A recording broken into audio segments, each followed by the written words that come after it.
I stumbled into PR actually through a summer internship in DC in 2005. I actually started off in policy and moved to PR from there. I wanted to be a broadcast journalist. I joined the Partnership for Public Service as the communications fellow, not really knowing what that meant. After long legislative fights, I realized that there was more of a need for strategic communicators. But actually, when I was in graduate school, I found the PR program. I then became a practitioner of PR upon graduation and then taught public relations for 4 years at the University of Cincinnati. And it turned into media lists and pitching, and I was hooked. So I've really never looked back since.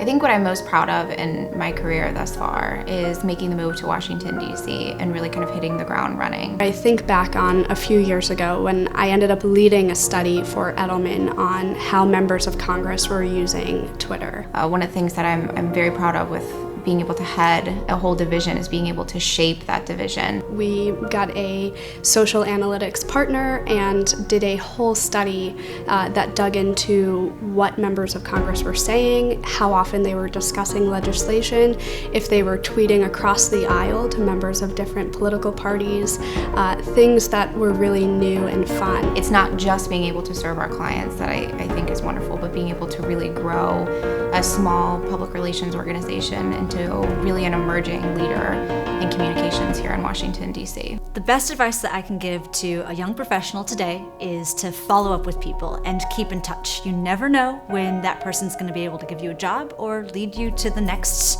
big thing in your life. People just starting out in internships, if you're working at a PR agency and they've got 3 different focus areas, and try to get a client on each one, so you can get a little bit of work in healthcare, a little bit of work in public affairs, a little bit in litigation, and really get a sense of what is it that you really enjoy doing. Try to be the most informed person in the room. They respond to your leadership, so don't wait for permission or to be asked. Just dive right in with your ideas and your strategies. In 5 years, I hope to be doing something that I love as much as I love what I'm doing right now. I hope that I can still help these nonprofits break through. If I really had big aspirations, I would say I'd love to be in the White House one day and be able to work on a communications team in there and really shaping the way the White House communicates on key issues that affect people every single day.